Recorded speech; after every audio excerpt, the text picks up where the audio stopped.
أعوذ بالله من الشيطان الرجيم بسم الله الرحمن الرحيم وَلَقَدْ أَرْسَلْنَا نُوحًا إِلَىٰ قَوْمِهِ إِنِّي لَكُمْ نَذِيرٌ مُّبِينٌ۔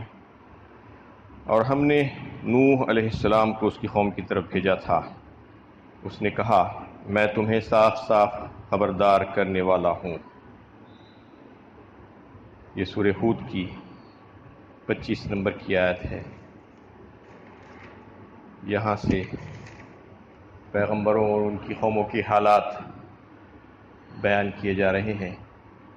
سب سے پہلے حضرت نوح علیہ السلام کا واقعہ قدر تفصیل کے ساتھ بیان کیا گیا، پھر اس کے بعد دیگر پیغمبروں کے کچھ واقعات اللہ تعالیٰ نے بیان فرمائے اور ان کی قوموں کے حالات سے حضرت ہود علیہ السلام، حضرت صالح علیہ السلام، حضرت ابراہیم، حضرت لوط، حضرت شعیب، حضرت موسیٰ علیہ السلام اور ان کی قوموں کے حالات کو بیان کیا گیا۔ اس میں بے شمار نصیحت اور عبرت کے پہلو ہیں۔ یہ واقعات کوئی قصہ سنانا مقصد نہیں ہے، بلکہ جہاں جہاں پر اللہ تعالیٰ پچھلی قوموں انبیاء کرام کے حالات، ان کے واقعات کو سناتے ہیں تاکہ اس میں بے شمار جو نصیحت کے پہلو ہوتے ہیں اس سے انسانیت کو فائدہ پہنچانے کی خاطر یہ واقعات کے کچھ حصے مختلف مقامات پر بیان کیے جاتے ہیں حسب ضرورت۔ یہاں پر حضرت نوح علیہ السلام کا واقعہ سب سے پہلے بیان کیا گیا۔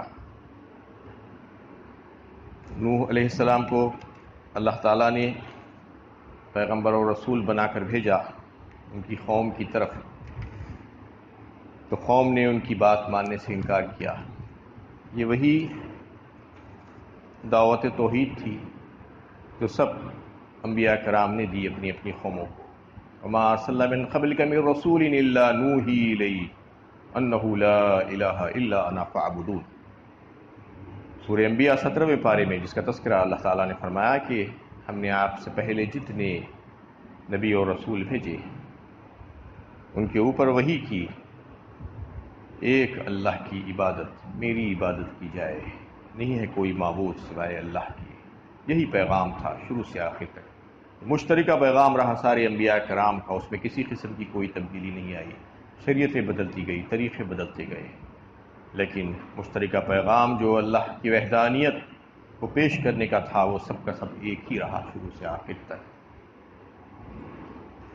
جب حضرت نوح علیہ السلام نے اپنی قوم کو ایمان کی دعوت دی تو چند ایک لوگوں کے سوا لوگوں نے ماننے سے انکار کیا، شبہات پیش کیے، اعتراضات کیے، آپ کی نبوت اور رسالت کو تسلیم کرنے کے سلسلے میں سوالات کیے۔ حضرت نوح علیہ السلام نے اللہ کے حکم سے ان سوالات کا جوابات دیے۔ انہوں نے قوم سے یہی کہا کہ اللہ تعبدوا الا اللہ انی اخاف علیکم عذاب یوم علیم، کہ اللہ کے سوا کسی کی عبادت نہ کرو، مجھے تمہاری نسبت ایک دردناک دن کے عذاب کا اندیشہ ہے۔ دردناک دن کے عذاب سے مراد قیامت کے دن کا عذاب ہے، اور دن کو دردناک کہنا ایسے ہی ہے جیسے ہم کہتے ہیں کہ بڑا مصیبت کا دن ہے۔ مطلب یہ ہے کہ قیامت کا دن کافروں کے لیے بڑا رنج و الم اور مصیبت والا دن ہوگا۔ اس دن مصیبتیں ہی مصیبتیں ہوں گی۔ علی الکافرین غیر یسیر فرمایا سورہ مدثر میں اللہ تعالیٰ نے، کافروں پر آسان نہیں ہوگا بلکہ بہت مشکل ہو جائے گا وہ دن۔ نوح علیہ السلام نے ان کو متنبہ کیا کہ مجھے اندیشہ ہے کہ تم اگر بات نہیں مانو گے، تم اپنے وہ معبودان باطلہ کو نہیں چھوڑو گے جس کو تم پوچھتے ہو اللہ کے سوا، ود، سوا، یعوس، نصر، یہ 5 بتوں کا تذکرہ آیا ہے سورہ نوح میں۔ تو ان کو بتاتے ہوئے نوح علیہ السلام نے کہا کہ ان کی عبادت نہیں کی جا سکتی اللہ کے علاوہ، اللہ کو چھوڑ کر، اور اگر تم اپنے طرز عمل نہیں بدلو گے تو مجھے خوف ہے، اندیشہ ہے کہ ایک بڑے دن کے عذاب سے تم بچ نہیں پاؤ گے۔ قوم نے اعتراضات کیے، کیا کیا اعتراضات کیے اگلی آیت میں اس کا تذکرہ آ رہا ہے۔ فقال الملأ الذين كفروا من قومه ما نراك إلا بشرا مثلنا وما نراك اتبعك إلا الذين هم أراذلنا بادي الرعى وما نرى لكم علينا من فضل بل نظنكم كاذبين۔ اس پر اس کی قوم کے بڑے لوگوں نے جو کافر تھے کہا، ہم تو دیکھتے ہیں کہ تم ہمارے ہی جیسے ایک آدمی ہو، اور یہ بھی دیکھتے ہیں کہ تمہارے پیرو صرف وہ لوگ ہو گئے ہیں جو ہمارے اندر ادنا درجے کے تھے، اور وہ بھی سطحی رائے سے، اور ہم اپنے مقابلے میں تم میں کوئی برتری نہیں پاتے، بلکہ ہم تو سمجھتے ہیں کہ تم چھوٹے ہو۔ یہ اعتراضات قوم نے کیے حضرت نوح علیہ السلام پر۔ سب سے پہلا اعتراض انہوں نے یہ کیا کہ ما نراک الا بشرا مثلنا۔ یہی اعتراض ہوتا رہا شروع سے، سارے نبیوں کے اوپر لوگوں نے یہی اعتراض کیا۔ سب سے پہلا اعتراض یہ کہ ہم تو دیکھتے ہیں کہ تم ہمارے جیسے آدمی ہو، یعنی ہم جیسے ہیں تم بھی تو ویسے ہی ہو، ایک انسان ہو۔ انسانوں کی ہدایت اور رہنمائی کے لیے جب اللہ تعالیٰ کسی کو رسول بنا کر بھیجتے ہیں تو ایک انسان کو نہیں بلکہ کوئی اور مخلوق ہونا چاہیے، کوئی فوقیت ہونا چاہیے، اس میں امتیاز ہونا چاہیے۔ ہم جیسا انسان اگر ہماری رہنمائی کے لیے آ جائے گا تو پھر ہم تمہاری بات نہیں مان سکتے۔ ما ھذا الا بشر مثلکم یرید ان یتفضل علیکم ولو شاء اللہ لانزل ملائکہ ما سمعنا بہذا فی آبائنا الاولین۔ سورہ مومنون 18ویں پارے میں اللہ تعالیٰ نے تذکرہ کیا، فرمایا کہ ایسے ہی لوگوں کا جو نوح علیہ السلام پر جو اعتراضات کیے تھے وہ یہ کہہ رہے تھے تم ہمارے جیسے انسان کے سوا اور کچھ نہیں ہو، لیکن تم چاہتے ہو کہ ہمارے اوپر تم کو فضیلت مل جائے، بڑائی جتانے کے لیے تم ایسا کام کر رہے ہو، ورنہ کوئی رسول تم نہیں ہو۔ یرید ان یتفضل علیکم ولو شاء اللہ لانزل علیکم ملائکہ، اور اگر اللہ تعالیٰ چاہتے تو فرشتے کو نازل کرتے۔ ما سمعنا بہذا فی آبائنا الاولین، ہم نے ایسی کوئی بات ہمارے آبا و اجداد سے سنی ہی نہیں اس سے پہلے کہ یہ رسول انسان کو رسول بنا کر بھیجا گیا، جبکہ شروع سے ایسا ہی ہوتا آیا ہے۔ انسان کے علاوہ کسی کو اللہ تعالیٰ نے رسول بنا کر نہیں بھیجا۔ انسانوں کی ہدایت کے لیے انسان ہی کو رسول بنا کر بھیجا جانا ضروری تھا۔ اور کئی ایک اعتراضات انہوں نے کیے، ما ھذا الا بشر مثلکم یاکل مما تاکلون منہ ویشرب مما تشربون۔ تم کیسے رسول ہو سکتے ہو؟ تم تو وہی کھاتے ہو ہم جو کھاتے ہیں، تم وہی پیتے ہو ہم جو پیتے ہیں، پھر رسول کیسے ہوئے؟ رسول تو کچھ الگ ہونا چاہیے، الگ مخلوق ہونا چاہیے۔ جیسا کہ اس سے پہلے میں نے ابھی آپ کے سامنے کہا کہ یہ چاہتے تھے کہ رسول کوئی انسان سے ہٹ کر مخلوق ہونی چاہیے، خاکی مخلوق نہیں چلنے والی ہے، نوری مخلوق ہونا چاہیے، فرشتہ ہونا چاہیے۔ اللہ تعالیٰ چاہتے تو فرشتے کو نازل کرتے، یہ انہوں نے کہا، یہ مطالبہ کیا اور یہ خیال وہ لوگ رکھتے تھے۔ اور ایسے ہی اعتراضات نبی کریم صلی اللہ علیہ وسلم کے اوپر بھی کفار مکہ نے کیے تھے۔ وقالوا ما لهذا الرسول یاکل الطعام ویمشی فی الاسواق۔ کیسا رسول ہے یہ جو کھاتا پیتا ہے، بازاروں میں گھومتا پھرتا ہے ہم جیسا۔ لولا انزل علیہ ملک فیکون معہ نذیرا، کیوں نہیں اتارا گیا اس کے اوپر کوئی فرشتہ جو ڈراتا اس کے ساتھ رہ کر ہم کو اور اس کے رسول ہونے کی صداقت کو تسلیم کراتا ہم سے، کہتا کہ یہ اللہ کے رسول ہیں، مان لو ان کی بات۔ او یلقی علیہ کنز تکون لہ جنہ یاکل منہا، یا اس کے اوپر کوئی خزانے اتارے جاتے، اس سے وہ کھاتا، اور اس کے اوپر اس کے لیے کوئی باغ ہوتے جس کو وہ استعمال کرتا۔ ایسے خیالات تھے کفار مکہ کے بھی۔ قل انما انا بشر مثلکم یوحی الی انما الہکم الہ واحد۔ سورہ کہف 16ویں پارے میں اللہ تعالیٰ نے آپ صلی اللہ علیہ وسلم کی زبانی کہلوایا، کہہ دیجیے ان سے کہ اس کے سوا کچھ نہیں، کہ میں بھی ایک انسان ہوں، تم ہی جیسا انسان۔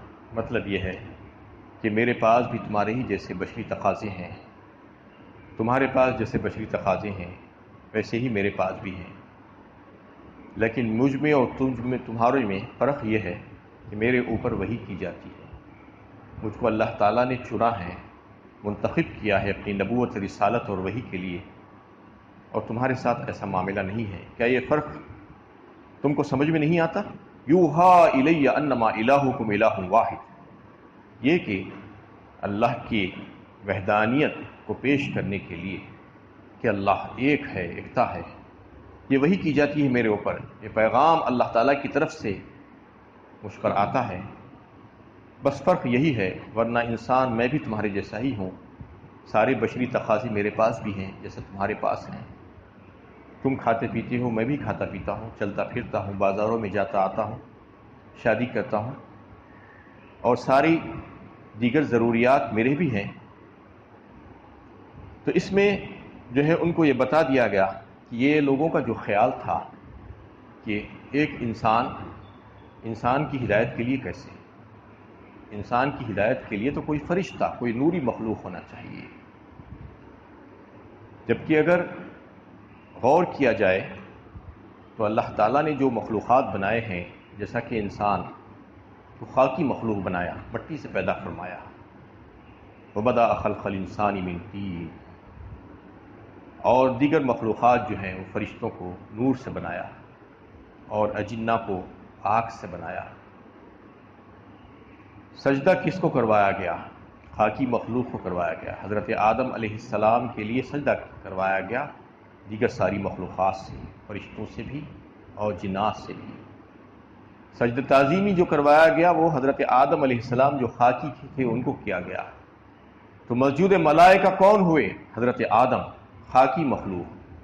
تو پھر برتری کس کی ہوئی؟ اس اعتبار سے بھی اگر دیکھا جائے تو برتری تو خاکی مخلوق ہی کی ہوئی، سجدہ جس کو کروایا گیا وہ برتر ہے۔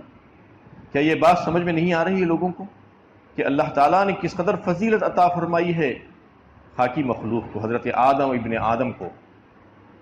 وَلَقَدْ كَرَّمْنَا بَنِي آدَمَ وَحَمَلْنَاهُمْ فِي الْبَرِّ وَالْبَحْرِ وَرَزَقْنَاهُمْ مِنَ الطَّيِّبَاتِ وَفَضَّلْنَاهُمْ عَلَىٰ كَثِيرٍ مِّمَّنْ خَلَقْنَا تَفْضِيلًا فرمایا سورہ بنی اسرائیل 15ویں پارے میں۔ اکرام بخشا ہم نے بنی آدم کو، اور اس کو ہم نے سواریاں دی، بحر و بر کی، اور بہترین رزق اس کو عطا فرمایا، اور اس کو فضیلت عطا فرمائی اپنی دیگر مخلوقات میں۔ یہ سب فضیلتیں، اشرف المخلوقات بنانا، افضل المخلوقات بنانا، مخدوم کائنات بنانا، یہ سب اللہ تعالیٰ نے انسان کے لیے کیا ہے، دیگر مخلوقات کے لیے نہیں۔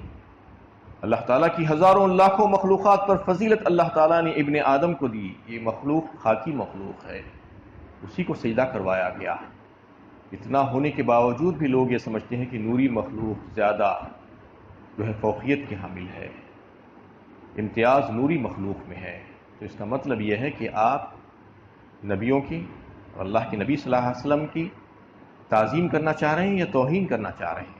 تعظیم تو یہ ہے کہ آپ خاکی مخلوق ہے، اور آپ کی زبانی اللہ تعالیٰ نے کہلوایا کہ میں بشر ہوں، میں انسان ہوں، اس کے باوجود لوگ یہ کہتے ہیں کہ نہیں نہیں، یہ انسان نہیں ہے، یہ بشر نہیں ہو سکتے، یہ تو نوری مخلوق ہے، یہ آیتوں کی خلاف ورزی ہے۔ ایک آیت کی خلاف ورزی کفر ہے، قرآن کی ایک بھی آیت کی خلاف ورزی کفر ہے، جبکہ اللہ تعالیٰ خود فرما رہے ہیں اور آپ کی زبانی کہلوا رہے ہیں قُلْ إِنَّمَا أَنَا بَشَرٌ مِثْلُكُمْ۔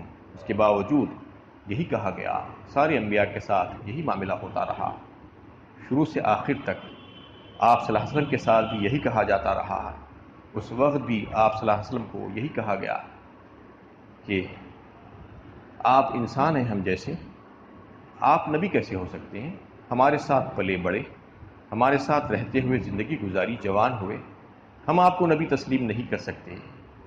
یہ سب باتیں انہوں نے کہی۔ قُلْ لَوْ كَانَ فِي الْأَرْضِ مَلَائِكَةٌ يَمْشُونَ مُطْمَئِنِّينَ لَنَزَّلْنَا مِنَ السَّمَاءِ مَلَكًا رَسُولًا۔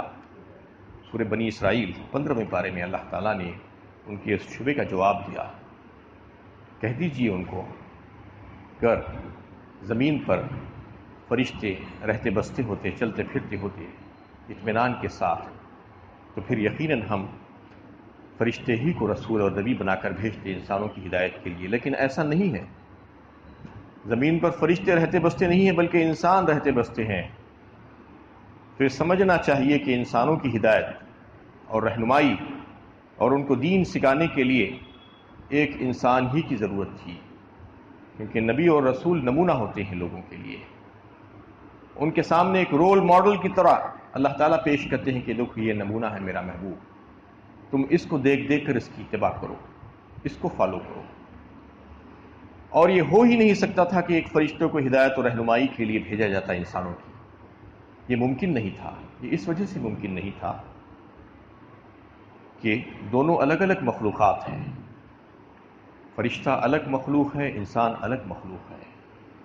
فرشتے اور انسان کے تقاضے الگ الگ ہیں۔ فرشتے کو اللہ تعالیٰ نے ایسا بنایا ہے کہ اس کے کچھ الگ اوصاف ہیں، اس کے پاس نفس کی خواہشات نہیں ہیں، انسانی تقاضے اس کے پاس نہیں ہیں، اس کو کھانے پینے کی حاجت نہیں ہے، اس کو نہ نیند ہے اور نہ ہی اس کو تکان ہے۔ وہ گھنٹوں دنوں مہینوں اللہ کی عبادت کر سکتا ہے، انسان نہیں کر سکتا۔ پھر انسان اس فرشتے کو دیکھ کر اس کی اتباع کیسے کر سکتا تھا؟ یہاں پر تو انسان اتنا کمزور ہے کہ تھوڑی دیر بھی اگر کچھ کام کرنے کے لیے کہا جائے تو تھک جاتا ہے۔ وہ ضعف اور کمزوری ہے انسان کے پاس، اس کو حاجتیں لگی ہوئی ہیں، بے شمار حاجتیں، کھانے پینے کی، بھوک پیاس، دیگر ضروریات، نفس کی خواہش، سب انسان کے ساتھ لگی ہوئی ہے، وہ فرشتے کے ساتھ نہیں ہے۔ اور فرشتہ اللہ تعالیٰ کے حکم کی خلاف ورزی نہیں کر سکتا۔ لا یعصون اللہ ما امرہم ویفعلون ما یؤمرون فرمایا سورہ تحریم 28ویں پارے میں۔ یعنی اللہ تعالیٰ جو حکم کرتے ہیں فرشتے کو وہی بجا لاتا ہے، اس کے علاوہ وہ کچھ کر ہی نہیں سکتا اپنی مرضی سے۔ لیکن انسان کے پاس تو اختیارات ہیں، اللہ تعالیٰ نے اس کو ارادے اور اختیار کی آزادی دے کر یہاں پر بھیجا ہے تاکہ اس کی آزمائش ہو۔ تو یہ سب چیزیں ہونے کی وجہ سے یہ بات بالکل واضح ہو جاتی ہے کہ فرشتے کو ایک رسول بنا کر نہیں بھیجا جا سکتا تھا۔ یہ لوگوں کا جو تقاضا تھا، جو ڈیمانڈ تھا، وہ بالکل بے بنیاد اور غلط تھا۔ اس میں انہیں شروع سے رسولوں سے یہی مطالبہ کیا جاتا رہا ہے کہ تم ہم جیسے انسان ہو، تم پیغمبر کیسے ہو سکتے؟ جبکہ ایک انسان ہی انسان کی رہنمائی کے لیے آ سکتا ہے، اس کے لیے نمونہ بن سکتا ہے، رول ماڈل ایک انسان ہی بن سکتا ہے انسان کے لیے، کوئی اور مخلوق نہیں بن سکتی۔ لَقَدْ كَانَ لَكُمْ فِي رَسُولِ اللَّهِ أُسْوَةٌ حَسَنَةٌ لِمَنْ كَانَ يَرْجُو اللَّهَ وَالْيَوْمِ الْآخِرِ سورہ احزاب 22ویں پارے میں اللہ تعالیٰ نے فرمایا بہترین نمونہ ہے رسول اللہ صلی اللہ علیہ وسلم میں تمہارے لیے، ان تمام لوگوں کے لیے جو اللہ سے ملاقات کی امید رکھتے ہیں اور آخرت کا یقین رکھتے ہیں۔ جو آخرت کا یقین دل میں رکھتے ہوئے اللہ سے ملاقات کی امید رکھتے ہیں تو پھر ان کو چاہیے کہ وہ رسول اللہ صلی اللہ علیہ وسلم کی اتباع کریں، اس کے علاوہ اور کوئی چارہ کار نہیں ہے۔ تو اس میں بالکل واضح فرما دیا گیا کہ یہ تمہارا اعتراض بالکل لغو، بے بنیاد، مہمل ہے کہ تم ایک انسان کو جو رسول اور پیغمبر نہیں ماننا چاہتے، تم کو ماننا چاہیے، اس لیے کہ تمہاری ہدایت اور رہنمائی کے لیے ایک انسان ہی رسول ہونا چاہیے۔ اس کے علاوہ بھی جو دیگر اعتراضات انہوں نے کیے، جیسا کہ وَمَا نَرَاكَ اتَّبَعَكَ إِلَّا الَّذِينَ هُمْ أَرَاذِلُنَا بَادِيَ الرَّأْيِ، تمہارے پیروکار ہم جو دیکھتے ہیں کہ یہ صرف ادنا درجے کے لوگ ہیں، انتہائی کمزور معاشرے میں سمجھے جانے والے فقراء اور غربا ہیں، کوئی بڑے لوگ، رئیس اور مالدار لوگ تو ہے نہیں، اور تم یہ چاہتے ہو کہ تم ہمارے اوپر جو ہے برتری حاصل کر لو، اور ہم نہیں سمجھتے کہ تم کوئی اچھے آدمی ہو بلکہ تم جھوٹے ہو۔ یہ سارے اعتراضات انہوں نے کیے، انشاءاللہ اس پر کل گفتگو ہوگی۔ اور ایک بات یہ ہے کہ کل یوم عاشوراء ہے، اس سلسلے میں روزہ وغیرہ اور دیگر عبادات کا اہتمام ہمیں کرنا چاہیے۔ تو کل اور پرسوں 2 دن کے لیے اس درس کو ملتوی کیا جاتا ہے، جمعہ اور ہفتہ۔ انشاءاللہ پیر کو پھر سے گفتگو جاری ہوگی۔ اللہ تعالیٰ سے دعا ہے کہ اللہ تعالیٰ ہمیں صحیح علم و عمل کی توفیق عطا فرمائے۔